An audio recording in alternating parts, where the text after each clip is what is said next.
Hello friends, I welcome you all to my YouTube channel CA Rahul Agarwal classes.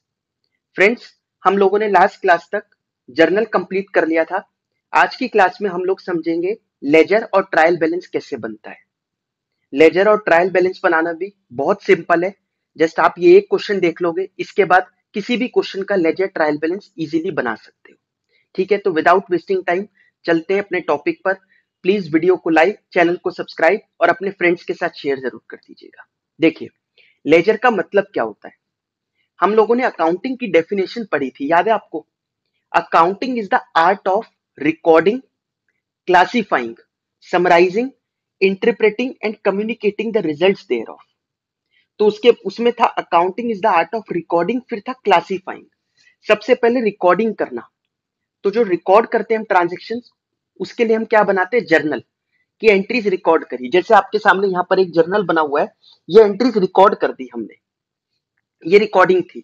Recording के बाद definition क्या कहती है, क्लासिफाइंग, क्लासिफाई करना। अब मैं ये सोचो, ये तो जस्ट 7 एंट्री लिखी है। ऐसी ऐसी एक बिजनेस में एंट्री हर आधा घंटे में हो जाएगी, हर 1 घंटे में हो जाएगी।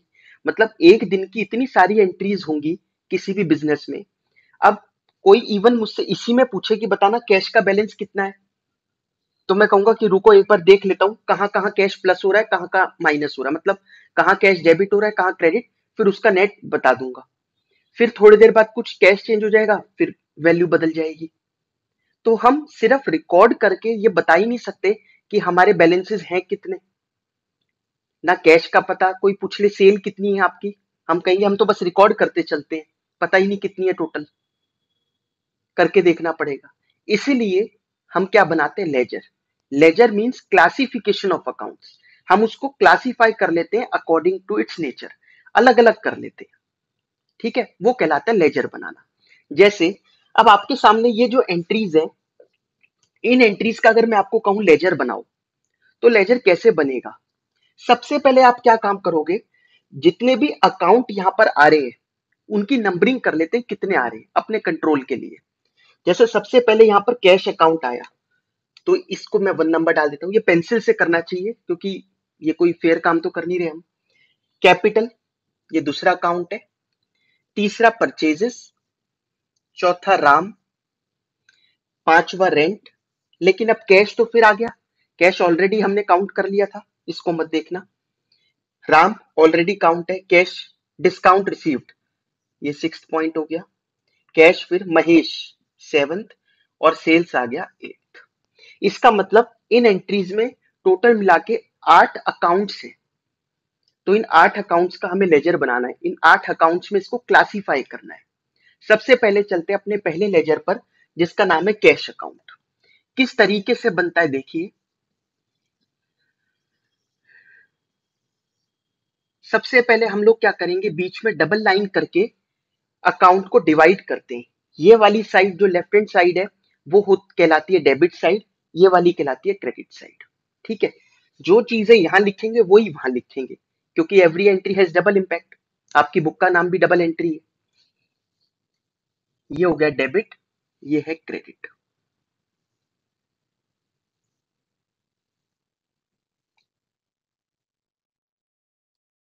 Date, particulars, JF, amount. ये जेएफ क्या होता है, जेएफ का मतलब होता है जर्नल फोलियो, मतलब पेज नंबर। जैसे जर्नल बनाया उसके बाद लेजर बनाया, तो जर्नल के कौन से पेज से ये हमने एंट्री उठाई है वहां यहाँ पर लिखते हैं। प्रैक्टिकली ये सब चीजें चलती है। ठीक है, और अब तो वैसे भी कंप्यूटराइज्ड है तो ये वहां पे भी नहीं चलती है, लेकिन फिर भी हम सिर्फ जेएफ बनाएंगे और कॉलम को खाली छोड़ देंगे। तो जेएफ अमाउंट, फिर इसके बाद डेट, पर्टिकुलर्स, जेएफ अमाउंट। ठीक है, जर्नल फोलियो मतलब जर्नल का पेज नंबर। अब आइए एंट्रीज को पोस्ट करना सीखते हैं, कैसे पोस्ट की जाएंगी। Cash account debit to capital account. आप ये देखकर बताइए कैश डेबिट हो रहा है या क्रेडिट हो रहा है इस एंट्री में। कैश डेबिट ही हो रहा है। रीजन क्या है, किस वजह से हो रहा है, कैपिटल की वजह से, टू कैपिटल। तो हम कैश अकाउंट में जाएंगे, लेजर में डेबिट साइड में लिखेंगे 2022। डेट क्या है, 1 अप्रैल टू कैपिटल अकाउंट। किस वजह से हो रहा है? कैपिटल की वजह से। तो यहां लिखते हैं रीजन और अपना अमाउंट लिखेगा कैश कितना था? 1 लाख रुपए का। तो कैश डेबिट हुआ था 1 लाख। देखिए मैंने कैश को डेबिट साइड में लिख दिया 1 लाख। पर्टिकुलर्स में आ जाता है रीजन, किस वजह से हुआ। रीजन कहाँ होता है? ऑपोजिट साइड पे। मतलब डेबिट का रीजन कहां पर होगा? क्रेडिट पे। जैसे मैंने उसको पैसे दिए तो उसको मिले दूसरे वाले को, तो वो रीजन है उसका।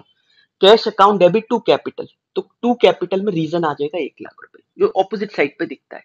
डेबिट का क्रेडिट पे, क्रेडिट का डेबिट पे। ये आया समझ में? अब ये बताओ आपको कैश अकाउंट फिर से कब दिख रहा है? कैश अकाउंट 5 अप्रैल को टू कैश हो रहा है। कैश क्या हो रहा है? क्रेडिट। इस वाली एंट्री में कैश क्रेडिट हो रहा है। रीजन क्या है? रेंट की वजह से। तो देखिए कैश में चलते हैं, क्रेडिट साइड में लिखेंगे। डेट क्या है? अप्रैल 5। तो अप्रैल 5। अब यहां पर बाय आएगा, यहां पर टू, यहां पर बाय। तो कैश क्रेडिट हुआ किस वजह से? रेंट की वजह से। तो बाय रेंट अकाउंट। अमाउंट है 1000 रुपए का। समझ में आ गई बात? नेक्स्ट, फिर कैश कब मिल रहा है? ये रहा। अब ये इंपॉर्टेंट है, अप्रैल 6 की एंट्री इंपॉर्टेंट है। मैं आपसे एक चीज पूछता हूँ छोटी सी, जैसे अगर यहाँ पर कोई खड़ा है एक बंदा, इसके सामने यहाँ पर दो लोग हैं,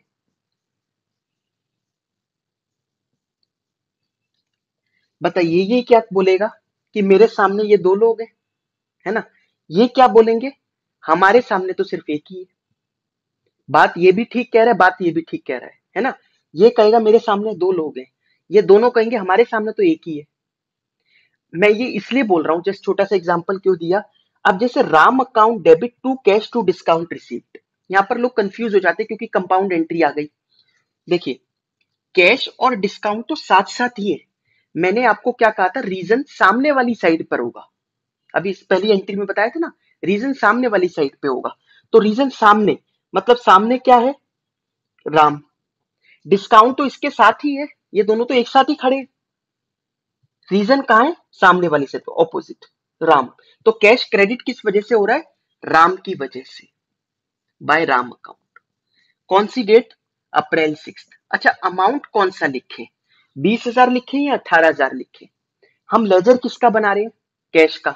तो कैश के अमाउंट से मतलब है ना, हमें राम के अमाउंट से तो मतलब नहीं है। तो कैश के लेजर में आ जाएगा 18,000 रुपए। समझ में आई बात? फिर cash debit Mahesh debit to sales. तो कैश क्या हो रहा है? डेबिट 13। अब देखो यहां पर फिर से कैश और महेश दोनों साथ में ही है। ऑपोजिट साइड पे क्या है? सेल। तो रीजन तो ऑपोजिट साइड पे होता है ना। महेश मत लिखना रीजन, महेश तो उसके साथ ही है। तो रीजन क्या है? To cell. कैश डेबिट हुआ है, रीजन है टू सेल्स। अमाउंट कौन सा लिखे? 40 या 39,000? 39,000, क्योंकि हम कैश का लेजर बना रहे तो हमें उससे मतलब है। तो अमाउंट हो जाएगा 39,000 रुपीज का। अप्रैल 7। ये हमने कैश अकाउंट की सारी एंट्रीज यहाँ पर पोस्ट कर दी। समझ में आया आप लोगों को पक्का? देखिए अब इसको क्लोज कैसे करते हैं? हमें, ये मैं आपको याद कराने के लिए बोल रहा हूं, आपको बस किसी तरीके से इसको मैच कराना है। किसी भी तरीके से इसको मैच करवाओ, ठीक है? ये लॉजिक नहीं है, मैं याद कराने के लिए बोल रहा हूं। अब जैसे टोटल इस साइड का कितना है? 1,39,000। इस साइड का टोटल कितना है? 19,000। मैं ऐसा क्या करूं कि दोनों साइड मैच हो जाए? दो तरीके हैं मैथ्स के हिसाब से, तो या तो मैं इसमें से माइनस कर लूं या कुछ, या फिर यहां कुछ लिख दूं। अब माइनस तो हो नहीं सकता, कुछ लिख ही सकते हैं हम। तो हम यहाँ कुछ लिख दें तो दोनों साइड मैच हो जाएगी। यहाँ है 1,39,000 और वहां है 19,000। तो डिफरेंस लिख देते हैं, उसको बोलेंगे बाय बैलेंस सीडी। सीडी मतलब बाय बैलेंस कैरिड डाउन। अभी इसका रीजन भी बताता हूं। ये क्या लिख रहे हैं हम? महीने की आखिरी डेट लिखनी होती है 30 अप्रैल, और अब दोनों साइड का टोटल लगा देंगे अमाउंट लिखने के बाद। 139 माइनस 19 ये हो गया 1,20,000। तो 1,39,000, 1,39,000। ठीक है? याद करने के लिए तो मैंने आपको क्या बोला? आप बस ये देखो डिफरेंस किस साइड है। यहाँ 139 था, यहाँ 19 था, तो डिफरेंस लिख दिया बाय बैलेंस सीडी 1,20,000 रुपए। हो गया दोनों साइड मैच। टोटल लिख दो। अच्छा ये टोटल ना सेम लाइन में होना चाहिए। एक टोटल 139 इधर आ रहा है, दूसरे का इधर नीचे आ रहा है, गलत है। वो टोटलिंग ठीक नहीं है, प्रेजेंटेशन ठीक नहीं है। आपको टोटलिंग बिल्कुल सेम लाइन में लिखनी है दोनों की लेजर में, ठीक है। हो सकता है आपका नहीं इसमें एंट्री ज्यादा होती तो कोई बात नहीं, दोनों की इसकी भी नीचे लिख दो। इसकी ऊपर नहीं कर सकते तो इसकी नीचे तो कर सकते हैं, तो दोनों की टोटल कर देंगे इधर, ठीक है। अब ये बैलेंस सीडी क्या है, देखिए अगर आप लॉजिक पूछो, 1,39,000 रुपीज आए थे पूरे महीने में, जिसमें से 19,000 रुपए खर्च हो गए, तो बचे कितने, बचे 1,20,000 रुपए। Balance carried down to the next month, ये बैलेंस हम कैरी डाउन कर रहे हैं, इतना पैसा। एक बात बताओ, अगर 30 अप्रैल को कोई पैसा होगा तो 1 मई को जब शुरुआत करेंगे, नहीं तो पैसा वो चेंज तो नहीं हो जाएगा। जितना 30 अप्रैल को बंद करके गए होंगे कैश, उतना ही तो अगले दिन मिलेगा आपको कैश, वही है, बस महीना बदल गया। तो बाय बैलेंस कैरी डाउन 1,20, अब ये अगले महीने कैरी डाउन हो रहा है, अगले महीने कैरी डाउन हो रहा है, तो अगले महीने का बैलेंस लिखते हैं मे फर्स्ट टू, ऑपोजिट साइड पे लिखना होता है, टू बैलेंस ब्रॉड डाउन। 1,20 था तो यहां पर आ जाएगा 1,20,000 रुपए। समझ में आया। उस बैलेंस सीडी को इधर ऑपोजिट साइड पर लिख लिया 1,20,000 रुपए। ये तरीका होता है लेजर बनाने का, मैंने आपको कैश अकाउंट का लेजर बनाकर दिखा दिया, ठीक है। कैश का डेबिट में मैं ये लिख लेता हूँ, ट्रायल बैलेंस के लिए काम आएगा, क्योंकि ये हटा दूंगा अभी मैं। तो कैश का लेजर हो गया। अभी और लेजर समझते हैं, फिर आपको समझ में आएगा सारा। नेक्स्ट लेजर देखिए आप लोग, कैश का हो गया ना, कैपिटल अकाउंट। अब जैसे कैपिटल अकाउंट बनाना हो तो कैपिटल अकाउंट पे क्या करेंगे, वही डबल लाइनिंग,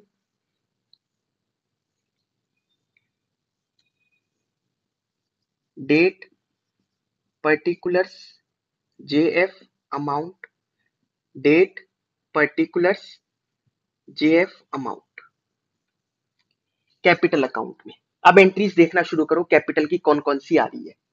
सबसे पहली एंट्री कैश टू कैपिटल, तो कैपिटल यहां पर क्या हो रहा है, क्रेडिट, क्रेडिट हो रहा है। रीजन क्या है, किस वजह से हो रहा है, कैश की वजह से। तो चलिए वहां पर, ठीक है, 2022 से शुरू करना है ना हमारे को, पहले ये ईयर लिख दिया करो। अब कैपिटल क्रेडिट हो रहा है 1 अप्रैल को बाय कैश अकाउंट, किसकी वजह से, कैश की वजह से। डेबिट साइड पे 2 लिखते हैं, क्रेडिट साइड पे बाय लिखते हैं, बाय कैश अकाउंट। अमाउंट आ जाएगा 1,00,000 रुपए का। समझ में आ गई बात। क्या कैपिटल की आपको कोई और एंट्री नजर आ रही है, नहीं, कैपिटल की तो कोई और एंट्री है नहीं, बस इसको क्लोज कर दो। कैसे क्लोज करें, वही बात, कहां डिफरेंस आ रहा है, इस साइड पर। अगर मैं इस साइड भी 1,00,000 लिख दूंगा तो मैच कर जाएगा ना, तो लिख देते हैं balance carried down to balance carried down 1,00,000। तो अब दोनों साइड मैच कर गई, 1,00,000 1,00,000, ठीक है। अप्रैल 30, ये ऑपोजिट साइड पर जाकर 1 मई को bye balance brought down 1,00,000। Capital का इतना बैलेंस था महीने के एंड में, और वो अगले दिन इतना यहाँ पर ब्रॉट डाउन हुआ। बीडी मतलब होता है brought down from the previous month, CD मतलब carry down to the next month. समझ में आई बात। ये हो गया कैपिटल का बैलेंस। तो कैपिटल का हमारा 1,00,000 है क्रेडिट। ये दो लेजर समझ में आए आप लोगों को। आगे के लेजर्स बनाते हैं। अगला है परचेज अकाउंट, ठीक है, तीसरे नंबर पे परचेज अकाउंट था। अब इसका लेजर बनाते हैं। परचेज अकाउंट क्या हो रहा है, डेबिट। रीजन क्या है, टू राम अकाउंट। तो purchase account debit 2022, debit side में लिख दो अप्रैल टू, रीजन क्या है, टू राम अकाउंट 20,000 रुपए। आ गया। अब क्या परचेजेस आपको फिर कभी दिखाई दे रहा है, नहीं है, इतना ही था परचेजेस। बस अब इसको क्लोज करते हैं, किधर लिखे कि मैच कर जाए, क्रेडिट साइड पे। तो अप्रैल 30 बाय बैलेंस कैरिड डाउन 20,000, ये भी 2020 हो गया दोनों साइड। ये बैलेंस सीडी मई 1 को आकर टू बैलेंस ब्रॉट डाउन हो जाएगा 20,000 रुपीज का। समझ में आ गई आप लोगों को बात? नेक्स्ट चलते हैं राम अकाउंट। अब राम अकाउंट पर चलिए। राम सबसे पहले क्या हो रहा है? क्रेडिट। रीजन क्या है? By purchases. राम क्रेडिट हो रहा है ना, रीजन क्या है? By purchases. तो ठीक है, ये लिख लेना आप लोग, डेट पर्टिकुलर्स वगैरह। अप्रैल टू बाय परचेजेस अकाउंट। ठीक है, राम का लेजर ध्यान से समझना। परचेजेस अकाउंट 20,000 रुपए, ये अमाउंट आ गया। अब इसके बाद क्या होगा? राम फिर से आपको दिखाई दे रहा है अप्रैल 6 में। अप्रैल 6 की इंपॉर्टेंट है, ध्यान से देखिए। Ram account debit to cash to discount received. Ram के सामने कितने अकाउंट है? सामने वाली साइड पे दो है, तो दो ही रीजन लिखेंगे। हमने कैश में क्यों नहीं लिखा था? क्योंकि डिस्काउंट तो कैश के साथ ही था। हमें सामने वाली साइड पर देखना है। मैं फिर कह रहा हूं, वो जो मैंने लोग बनाए थे आपको, कि वो दोनों तो एक साथ थे, सामने एक बंदा खड़ा था। तो जो एक बंदा खड़ा था वो तो यही कहे ना, मेरे सामने तो दो ही है। लेकिन जो दोनों खड़े हैं साथ में, वो कहेंगे नहीं, हमारे सामने तो एक ही है ना। तो राम के सामने ऑपोजिट साइड पे राम खुद डेबिट हो रहा है, तो ये लोग क्या हो रहे हैं? क्रेडिट। तो राम के सामने कितने? कैश और डिस्काउंट सिर्फ दो है, तो दो रीजन है, तो दोनों लिखने पड़ेंगे। April 6 to cash account to discount received account. 18,000, 2,000। Cash 18 था, डिस्काउंट 2,000 था। अब यहां पर भी एक डाउट आता है कईयों को कि आपने कैश में बताया था अपना अमाउंट लिखना है, यहां पर तो हमने इनका अमाउंट लिख दिया 18 और 2। हमने इनका नहीं लिखा। 18 और 2 टोटल करो 20 हो रहा है, तो 20 ही तो लिखा है। वो बात और है कि 20 के रीजन टुकड़ों में लिखा है, क्योंकि वो दो रीजन थे। लेकिन लिखा तो अब भी राम वाला ही अमाउंट, कहाँ कैश वाला लिखा? 18 कहाँ इसका टोटल? 20 ही तो है। ठीक है, समझ में आया ये चीज? तो सामने दो चीजें थी, तो दोनों रीजन यहां पर लिख दिए। अब डिफरेंस किस साइड आ रहा है? किसी भी साइड में, क्योंकि राम से खरीदा और उसको पेमेंट करके सेटल कर दिया, तो डिफरेंस क्यों आएगा? खत्म हो गया लेजर, दोनों साइड मैच कर गई। 20,000, 20,000। ठीक है, ये मैच कर गया, कोई बैलेंस कैरी डाउन नहीं है इसका, होना भी नहीं चाहिए। अपनी बुक्स में राम क्यों दिखे जब उसकी पेमेंट सेटल कर दी हमने? आया समझ में? ये हो गए हमारे राम के लेजर। नेक्स्ट आता है रेंट। ठीक है, 5वें नंबर पर रेंट का लेजर बनाते हैं। अब रेंट यहाँ पर अप्रैल 5 में क्या हो रहा है? डेबिट। रीजन क्या है? To cash. तो 2022 अप्रैल 5, रीजन लिखिए टू कैश अकाउंट 1,000 रुपए। फिर है रेंट कभी, और आगे नहीं है रेंट। इसको क्लोज करते हैं। किस साइड लिखें कि मैच कर जाए? उस साइड बैलेंस लिखेंगे। तो बाय बैलेंस कैरिड डाउन 1,000 रुपए। महीने की आखिरी डेट 30 अप्रैल।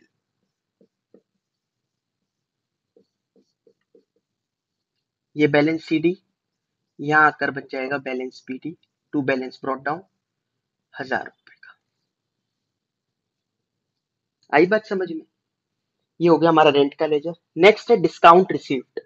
6 नंबर पर डिस्काउंट रिसीव था। अब इसका लेजर बनाते हैं। इसका देखिए, इसका भी इंपॉर्टेंट है। अब डिस्काउंट रिसीव्ड क्या हो रहा है? क्रेडिट। रीजन क्या है?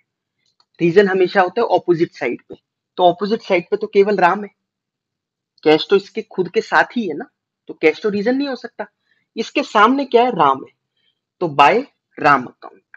ठीक है, कौन सी डेट पर? अप्रैल 6, बाय राम अकाउंट। अमाउंट कितना लिखेंगे डिस्काउंट का? 2,000 रुपए। अपना अमाउंट लिखना है ना, तो 2,000 आ जाएगा। ठीक है, और कहीं है डिस्काउंट रिसीव? नहीं है। अब कहां लिखें कि मैच कर जाए? इस इधर डेबिट साइड पे to balance, to balance carry down 2,000, 2,000, 2,000।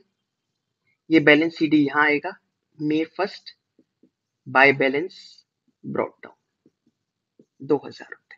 ठीक है, मैं ये लिख लेता हूं, अभी ट्रायल में काम आएगा। आपको पता चल जाएगा अभी जब डिस्कस करेंगे ट्रायल।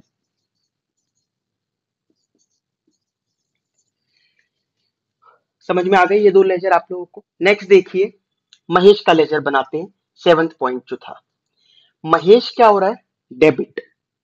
रीजन क्या है, ऑपोजिट साइड पर क्या है, टू सेल्स। ठीक है, तो महेश को करेंगे debit April 7 to sales account. ठीक है, अमाउंट अपना लिखेंगे जो कि कितना है महेश का, 1000 रुपए का। ठीक है, टू सेल्स में लिख दिया 1000 रुपए। अब कुछ है महेश का और नहीं है, तो कैसे क्लोज करें, किधर डिफरेंस आ रहा है, उधर। By balance carried down 1000 rupees April 30, 1000 May 1 to balance brought down 1000 rupees. ठीक है, ये हो गया May 1 to balance brought down 1000 rupees. Sales में चलते हैं। सेल्स का लेजर, सेल्स क्या हो रहा है, क्रेडिट। रीजन क्या है, अब इसके सामने तो दो है, एक कैश और एक महेश, तो दोनों लिखेंगे हम।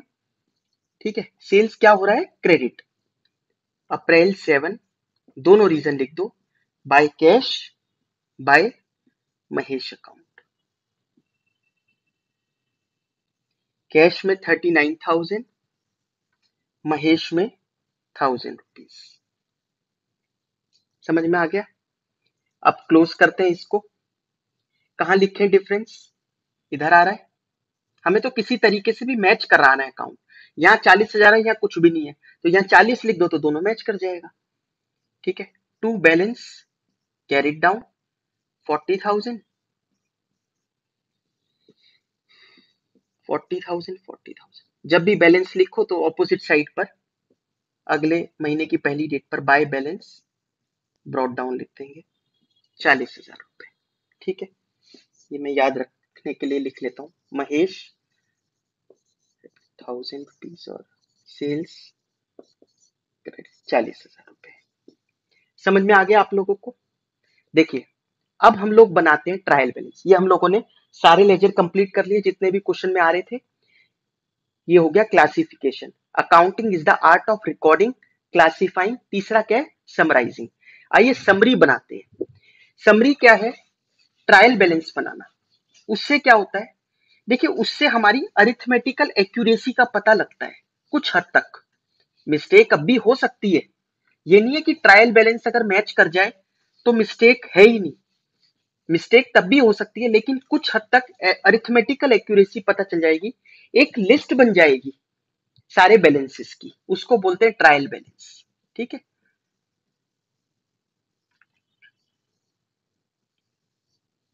तो जैसे सबसे पहले सीरियल नंबर,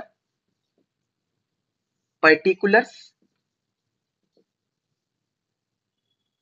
ये तो काम का नहीं है, फोलियो हो गया ये, और डेबिट क्रेडिट।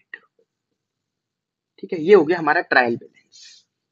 अब इस ट्रायल बैलेंस में हमारे को जितने भी लेजर्स बनाए थे उन सबकी लिस्ट लिखनी है, उन सबको यहां पर लिखना है एक एक करके। ठीक है, जैसे सबसे पहला लेजर कौन सा था, चलिए उस पर आपने बनाया होगा साथ साथ, कैश अकाउंट। तो कैश अकाउंट मुझे बस ये बताओ, जब लास्ट में बैलेंस बीडी आया, मैं सीडी नहीं कह रहा, बैलेंस बीडी जो आया वो कौन सी साइड पे आया और अमाउंट क्या था। तो आप बताओगे कि कैश, आप चेक करो जरा रजिस्टर में, कैश 1,20,000 रुपए आ रहा होगा डेबिट साइड पर, टू बैलेंस ब्रॉट डाउन। मिला आपको, balance brought down debit side पर आपने लिखा होगा 1,20,000 रुपए, तो डेबिट है। तो पहला क्या है, देखिए कैसे लिखते हैं, cash account, balance brought down कौन सी साइड पर है उस साइड पर लिखो और उसका अमाउंट लिख दो 1,20,000 रुपए।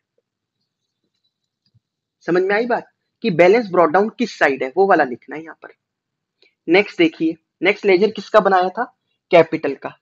कैपिटल का जरा चेक करना, आपने बैलेंस ब्रॉट डाउन किस साइड लिखा था, आपने लिखा होगा क्रेडिट साइड पर, बाय बैलेंस ब्रॉट डाउन 1,00,000 रुपए, वही 1,00,000 रुपए क्रेडिट साइड आ जाएगा अमाउंट।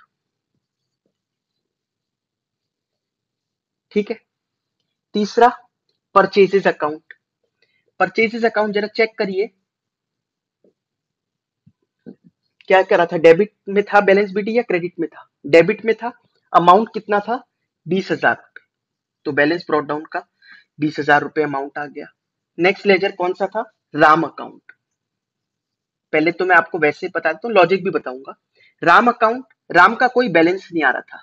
आप चाहो तो इसको छोड़ भी सकते हो, लिखने की जरूरत भी नहीं है, बट लिख भी दिया तो डैश लगा देना, कुछ है नहीं फिगर।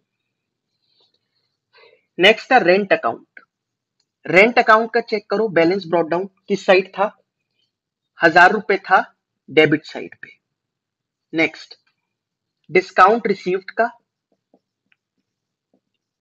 डिस्काउंट रिसीव्ड का क्रेडिट साइड पर था 2,000 रुपए balance brought down. Next, next था महेश अकाउंट। महेश अकाउंट का डेबिट साइड में था 1,000 रुपए। नेक्स्ट, सेल्स अकाउंट, उसका क्रेडिट साइड पर बैलेंस बीडी लिखा होगा आपने 40,000 रुपए। अब लगा दो इसका ग्रैंड टोटल। इसका टोटल करेंगे अगर हम डेबिट साइड का तो ये आ रहा है 142, और क्रेडिट का करेंगे तो वो भी कितना आ रहा है? 1,42,000। इसका मतलब हमारा ट्रायल बैलेंस मैच कर रहा है। अगर हमारा ट्रायल बैलेंस मैच नहीं करता, इसका मतलब हमने ही कहीं ना कहीं कुछ मिस्टेक कर दी है। ठीक है। दूसरी चीज इंपॉर्टेंट ये है, ये तो सबको पता है, अगर ट्रायल बैलेंस मैच नहीं कर रहा तो कहीं गलती कर दी है। इवन ट्रायल बैलेंस मैच कर रहा है तो भी चांस है कि हो सकता है फिर भी गलती हुई हो। चांस कम हो जाते हैं लेकिन फिर भी गलती हो सकती है। आप अगर एक एंट्री पूरी छोड़ दो, उतनी ही गलती डेबिट में हो गई, उतनी ही क्रेडिट में, तो आपका अपने आप से तो मैच कर रहा होगा, लेकिन क्लास में औरों से नहीं कर रहा होगा। आप कहोगे मेरा डेबिट क्रेडिट तो मैच कर रहा था। समझ में आया? तो कोई अगर एंट्री छूट गई तो डेबिट और क्रेडिट उतने दोनों ही कम हो जाएंगे ना, इसलिए मैच कर जाएगा। तो ये था हमारा ट्रायल बैलेंस। अच्छा, इसमें एक चीज मैं आपको समझाऊं कि वैसे तो आपको क्या करना है, पेपर में क्वेश्चन जब करते वक्त आपको देखना है, वही जो मैंने देखा कि बैलेंस बीडी किस साइड लिखा है उधर लिखना है। बट अगर आप नेचर की बात करो ऐसा क्यों हो रहा है, तो देखिए असेट्स और एक्सपेंसेस, मैंने जर्नल एंट्री बनाते वक्त भी बताया था, असेट्स और एक्सपेंसेस के बैलेंसेस डेबिट में होते हैं, लाइबिलिटी, कैपिटल और रेवेन्यू के बैलेंसेस क्रेडिट में होते हैं। ठीक है। Asset expenses have debit balance, आप देख लेना। असेट कैश है तो डेबिट में है। एक्सपेंस, रेंट अकाउंट एक्सपेंस था, देख लो डेबिट है। असेट्स और एक्सपेंस के डेबिट होते हैं। लाइबिलिटी, कैपिटल, रेवेन्यू, इसमें से लाइबिलिटी, कैपिटल, रेवेन्यू, जैसे कैपिटल भूरी, ठीक है, कैपिटल, रेवेन्यू और रेवेन्यू सेल, सेल क्रेडिट में है, इनके बैलेंसेस क्रेडिट होते हैं। समझ में आ गया आप लोगों को? प्लीज वीडियो को लाइक, चैनल को सब्सक्राइब, अपने फ्रेंड्स के साथ शेयर जरूर कर दीजिएगा। Thank you so much.